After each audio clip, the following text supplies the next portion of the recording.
তুমি যদি মার্ভেল ভিলেনদের নাম বলো সবার আগে কার নাম আসে? Loki, Thanos.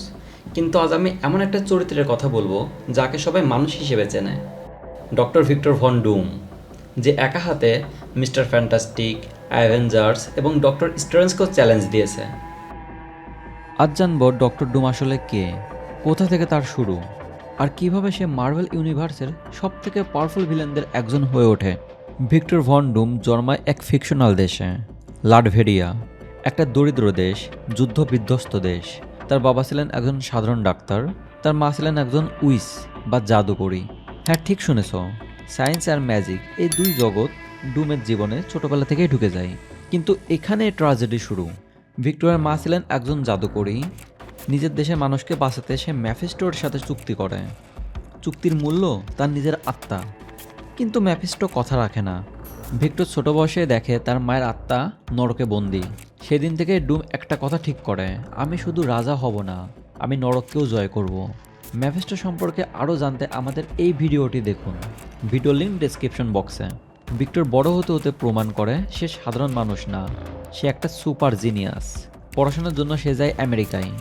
একই বিশ্ববিদ্যালয়ে পড়ে আরেকজন brilliant student, read Richard, future mister fantastic. শুরুর দিকে রাইভেলি ছিল না, কিন্তু দুজনে জানতো একই রুমে দুইটা আলফা মাইন্ড টিকে থাকতে পারে না।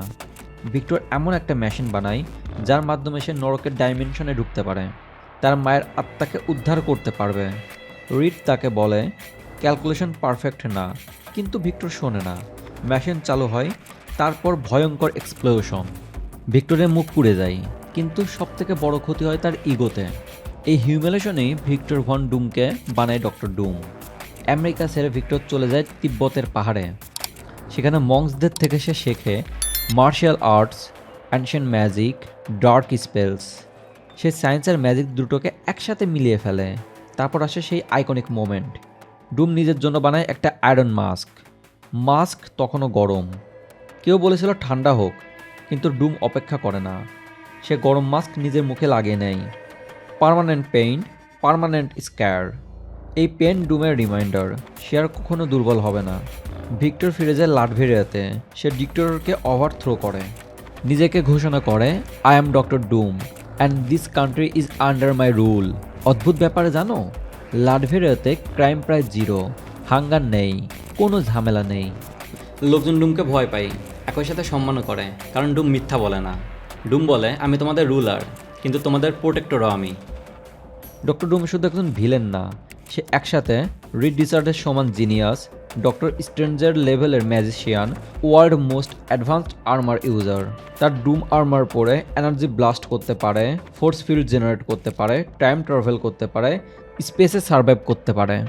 আর তার আছে সবথেকে ডেঞ্জারাস ওয়েপন, ডুম বটস। অনেক সময় অ্যাভেঞ্জার্স যাকে হারায় সে আসলে ডুমই না, সে একটা রোবট। রিয়েল ডুম তখনও শ্যাডো থেকে খেলা দেখে। সিক্রেট ওয়ার্স 2015। এই স্টোরিতে ডুম এমন কিছু করে যা কোনো ভিলেন আগে করেনি। সে বিয়ন্ডার্সদের পাওয়ার চুরি করে, একজন গড হয়ে যায়। পুরো মাল্টিভার্সকে সে নিজের মতো করে রিশেপ করে। এই রূপে তাকে বলা হয় গড এম্পারার ডুম। এই সময় ডুম প্রমাণ করে সে চাইলে হিরো হতে পারত, কিন্তু সমস্যা একটাই, সে বিশ্বাস করে ফ্রিডম মানুষকে দুর্বল বানিয়ে ফেলে। ডক্টর ডুম নিজেকে ভিলেন মনে করে না, তার কাছে সে দুনিয়ার একমাত্র সলিউশন।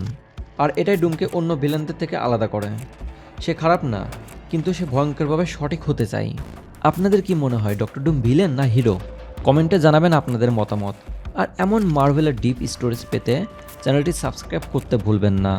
দেখা হচ্ছে পরের এপিসোডে। সে পর্যন্ত ভালো থাকুন, টাটা।